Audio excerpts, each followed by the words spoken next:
जय माँ लक्ष्मी। आज हम करेंगे श्री माँ वैभव लक्ष्मी व्रत कथा। एक बड़ा उत्तम नगर था। बड़े बड़े लंबे बाजार, बड़े सुंदर विशोभित दुकानें, ऊंचे ऊंचे मकान, बड़े सुंदर स्त्री पुरुष, बाल वृद्धों से वह नगर सुशोभित था। सभी लोग एक दूसरे की भलाई का ध्यान रखते थे। दिन में एक परोपकार अवश्य करते थे, एक दूसरे का सम्मान करते थे, अतिथि का सत्कार करते थे, साधु संतों को विश्राम देते। मधुर गायन वादन से दशों दिशाएं गूंजती। कुछ दिनों के बाद वातावरण बदलने लगा। लोग बेईमानी करने लगे, झूठ बोलने लगे। लोभी व बदमाश लोग गरीबों को लूटने लगे। डाकू लोग साधु संतों को सताने लगे। चारों ओर जुआ, शराब, चरम रंडी आदि के अड्डे बनने लगे। लोग इसमें फंसने लगे। इस नगर में जहाँ बदकार लोग रहते थे, वहाँ कुछ संतोषी, सात्विक प्रकृति के व्यक्ति भी रहते थे। कुछ पतिव्रता नारियां भी इस नगर की शोभा को बढ़ाती थी। उनमें एक थी सावित्री। सावित्री बड़ी सुखी थी। धन व धान्य से घर भरा पड़ा था। स्वर्ण रजत के आभूषण व सुंदर रेशमी वस्त्र सावित्री की सुंदरता बढ़ाते थे। सावित्री का पति भी कठोर परिश्रमी था। रात दिन व्यापार में मगन रहता था। ईमानदार से व्यवहार करता, सदा प्रसन्न रहता, किसी को नहीं सताता, दान दक्षिणा देता, गरीबों को मुफ्त भोजन बांटता। कोई भी उसके पास पहुंच जाए तो वह उसकी अवश्य सुनता था। कुछ दिनों के बाद कुछ गलत लोगों से उसकी मित्रता हो गई और जुआ, शराब, चरम गांजा में ऐसा डूब गया कि धीरे धीरे घर का संपूर्ण धन स्वाह हो गया। आभूषण बिक गए, सुंदर वस्त्र फटने को आए। उसकी कुसंगति में फंसकर बेचारी सावित्री का पति अब भिखारियों के रूप में आ गया। शराब के लिए सावित्री को मारपीट करने लगा, बुरी बुरी गालियां देने लगा। सावित्री बहुत कमजोर हो गई, बीमार रहने लगी। उसका पति उसे दवाई भी लाकर नहीं देता। घर में बर्तन भी गिरवी रखे जाने लगे। सावित्री बहुत दुखी रहने लगी। कभी ईश्वर को कोसती, कभी देवी देवताओं को कोसती, कभी उनकी प्रार्थना करती, आंखें फाड़ फाड़ कर देखती, परंतु घर में कुछ भी न दिखाई पड़ता। लक्ष्मी देवी बिल्कुल ही रुष्ट हो गई थी। एक दिन एक अधेड़ महिला उसके द्वार पर आई, जोर से पुकारा, सावित्री देवी, सावित्री देवी। सावित्री देवी ने सोचा कि देखो तो कौन आवाज लगा रहा है। घर में तो कुछ भी नहीं, परंतु द्वार खोलकर देखने में हानि ही क्या है। जैसे ही सावित्री ने द्वार खोला, वृद्धा बोल पड़ी, सावित्री देवी क्या हाल है? अब लक्ष्मी जी के मंदिर में नहीं आती क्या? पहले तो रोज मंदिर आया करती थी, अब क्या बीमार है? वैसे भी तू बहुत कमजोर हो गई है। सावित्री बोली, माता जी, अब आप मेरा हाल चाल पूछने आई हो तो आओ अंदर आकर बैठो, इस बोरी पर ही बैठ जाओ। और तो और आपकी सेवा के योग कुछ भी नहीं है। वृद्धा ने कहा, कैसी बात करती है सावित्री? ये मकान, दुकान, आभूषण, वस्त्र, ठाट बाट सब धरे रह जाते हैं जब ईश्वर का मृत्यु संदेश आता है। केवल सत्य व्यवहार, परोपकारी मनुष्य के साथ जाते हैं। मैं समझ गई कि तू बहुत दुखी है, तो कोई बात नहीं, जब वे दिन नहीं रहे तो ये दिन भी नहीं रहेंगे। तू चिंता मत कर, अपना दुख मुझसे प्रकट कर, तेरा मन का बोझ हल्का हो जाएगा तथा कोई सुगम उपाय भी सूझ जाएगा। तब आंखों में आंसू भरकर वह बोली, माता जी क्या पूछती हो? घर में सब कुछ था, मकान, दुकान, वैभव, सुंदर आभूषण, नौकर चाकर इस घर की शोभा बढ़ाते थे, परंतु ये मेरे पति के कुछ दुष्ट लोगों की संगति में पड़कर राजा से रंग बन गए। रोजगार ठप हो गया, शराब उड़ने लगी, जुआ घर में होने लगा। तो माताजी सत्यानाश तो होना ही था, हो गया, अब कसर क्या है? अब भीख भी मांगने से नहीं मिलती। वृद्धा बोली, सावित्री देवी रो मत, अपने आंसुओं को पोंछ तथा फिर से लक्ष्मी जी के मंदिर में जाने लग।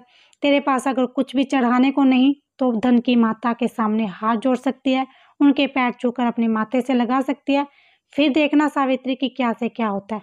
वृद्धा फिर बोली, देख पुत्री, जाने कितने रंक राजा बन गए, जाने कितने गरीब सेठ साहूकार बन गए, कितने रोगी निरोगी हो गए, कितने व्यसनी अपने बुरे व्यसनों से मुक्त हो पाए।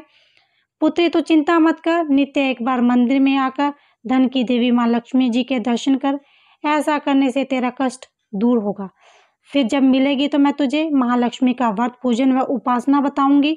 सावित्री देवी श्री लक्ष्मी जी का महामंत्र जपने लगी। खाते पीते, उठते बैठते, सोते जागते श्री महालक्ष्मी नमो नमः का मुख्य मंत्र ही दिन रात उच्चारण करने लगी। एक माह में ही उसके पति का आलस्य दूर हो गया तथा वह प्रशंसा से कार्य करने लगा। उसके मित्र भी इधर उधर हो गए, तब बढ़ने लगी। घर में सुख सामग्री आने लगी। साग भाजी, मिर्च मसाले, घी अचार के भोजन बनने लगे। भरपेट पूर्ण रोटी मिलने लगी। एक दिन उसके पति ने पूछा कि सावित्री, अब तो हम सुखी रहने लगे हैं, पहले तो हम बहुत दुख उठाते थे, ये क्या प्रभु की माया हो गया? किसी ने जादू से तो ऐसा नहीं कर दिया। अब तो देखो मैं तुम्हें गाली भी नहीं देता, ना मारपीट करता हूँ। एकदम समय बदल गया, पता नहीं ये क्या हो गया। तुम तो मंदिर जाती हो। तब सावित्री बोली, हाँ मैं मंदिर जाती हूँ और केवल तुम्हारे लिए जाती हूँ। एक दिन एक माता जी मेरे द्वार पर आ गई थी। मैंने उन्हें अंदर बुला लिया।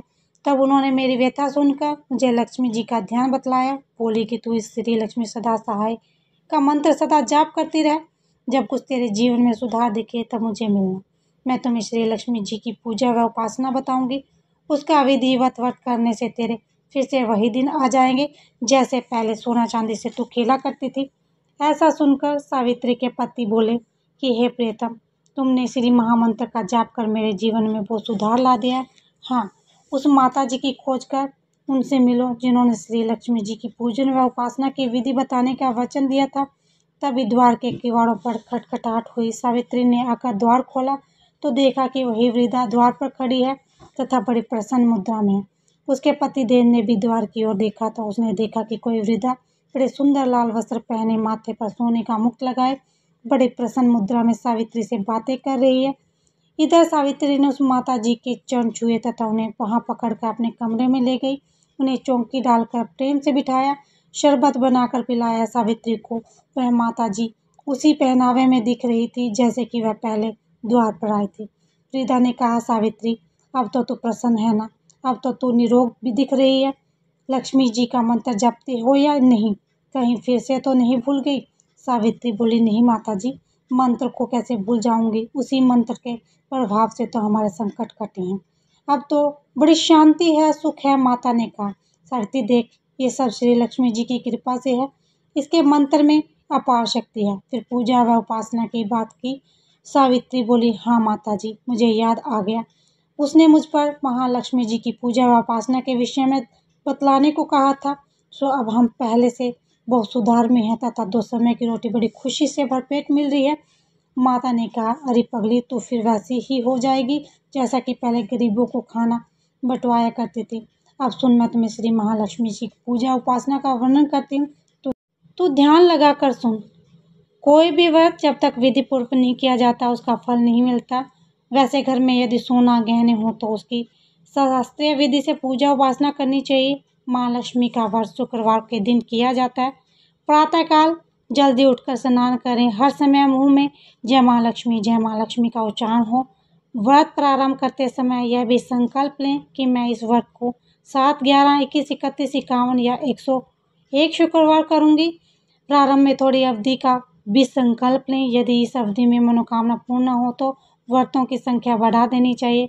किसी की चुगली न करें। सायंकाल पूर्व दिशा की ओर मुख करके आसन पर बैठें और माँ लक्ष्मी की मूर्ति या चित्र किसी ऊंचे स्थान पर रखकर उसके आगे चावलों की कटोरी से ढेरी बनाएं। एक खुली प्लेट लें। सोने अन्यथा चांदी के जेवर रखें। चांदी में भी जेवर नहीं है तो रुपए रखें। चावल की ढेरी पर एक मिट्टी का अथवा चांदी, कांसे या तांबे का कलश रखकर कलश पर उस प्लेट को रखें तथा उसके पास ही ताम्र पात्र अथवा चांदी पर अंकित श्री यंत्र स्थापित करें। यदि तांबे अथवा चांदी का श्री यंत्र न हो तो कागज पर मुद्रित श्री यंत्र को भी रख सकते हैं, क्योंकि वैसे तो माँ लक्ष्मी के अनेक रूप हैं परंतु इन सब की नींव श्री यंत्र है।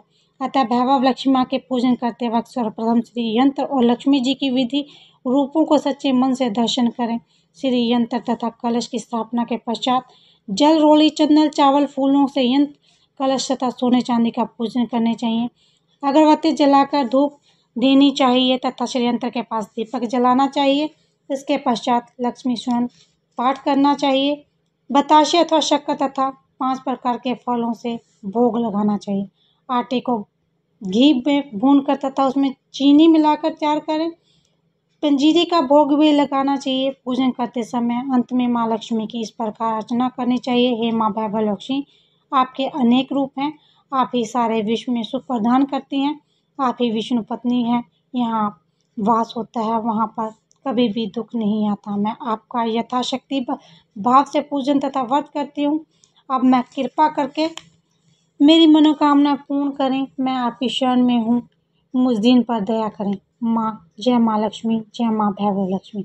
अंत में दीपक द्वारा लक्ष्मी जी की आरती करनी चाहिए। इसके पश्चात घी, आटे और चीनी को भूनकर बनाएगा प्रसाद, इसमें केले भी काटे हों। माँ लक्ष्मी जी की आरती के पश्चात प्रसाद के रूप में लोगों में बांटें। यह व्रत निरंतर 11, 21, 51 शुक्रवार करने से दृढ़ संकल्प माँ के सामने करें। सूर्यास्त होने के पश्चात माँ की उपासना करने के बाद प्रसाद वितरण के पश्चात आप स्वयं भी प्रसाद व भोजन ग्रहण करें। तत्पश्चात माँ के आगे रखे हुए गहनों व रुपयों को तिजोरी में रखें व कलश के पानी को तुलसी में डाल दें। चावल के दानों को पक्षियों को डाल दें। व्रत करने वाले भक्तजन को यह जरूरी है कि वह व्रत कथा का पाठ करे व लोगों को भी कथा सुनाए। इस प्रकार विधिवत पूर्वक व्रत करने से व्रत का फल अवश्य प्राप्त होता है। माँ लक्ष्मी उस मनुष्य का कल्याण अवश्य करती है। यह मानव सभी कष्टों से दूर होकर धन और संतान लाभ इत्यादि को प्राप्त करता है। स्त्री का सौभाग व कुंवारी लड़की को मन भावक वर मिलता है। आखिरी व्रत के दिन शुक्रवार व्रत का शास्त्रीय विधि द्वारा उद्यापन करना चाहिए। उस दिन खीर या नैवेद्य बनाएं। पूजन विधि हर शुक्रवार की तरह करें। पूजन विधि के पश्चात श्रीफल को फोड़ें और कम से कम 7 कुंवारी कन्याओं को कुमकुम का तिलक लगाकर भोजन आदि करवाएं। फिर उन्हें एक श्री ओम वैभव लक्ष्मी व्रत कथा की पुस्तक उपहार में दें और साथ ही सभी रिश्तेदार व पड़ोसियों को भी एक एक पुस्तक उपहार में दें व उनमें भी श्री माँ वैभव लक्ष्मी व्रत करने को कहें। कम से कम 7 व अपनी श्रद्धा अनुसार जितनी पुस्तक बांट सकें बांट दें। इस व्रत में श्री माँ वैभव लक्ष्मी व्रत कथा की पुस्तक दान का बड़ा महत्व है। इस पुस्तक के पढ़ने से दूसरों को भी व्रत करने की प्रेरणा मिलती है। उसका पुण्य ही पुस्तक बांटने वाले को मिलता है। फिर लक्ष्मी जी की प्रतिमा एवं श्री यंत्र को आगे हाथ जोड़कर प्रणाम करें और स्तुति करते हुए कहें, हे माँ लक्ष्मी, आपकी कृपा से संतानहीन को संतान, धनहीन को धन, भाग्य जिसमें विमुख हो उसे भाग्य विधाता बना देती हैं। आपकी ही कृपा से मैंने आपका यह व्रत पूर्ण किया है। अतः हे माँ लक्ष्मी, मेरी सभी चिंताओं को दूर करो, मेरी सभी मनोकामनाओं को पूर्ण करो। सावित्री को देखकर मोहल्ले वालों ने भी माँ श्री वैभव लक्ष्मी का व्रत किया। हे माँ वैभव लक्ष्मी, जैसे आपने सावित्री को प्रसन्न किया उसी तरह आपके व्रत करने वाले को प्रसन्न होना और करना। सबको सुख शांति समृद्धि देना। जय माँ।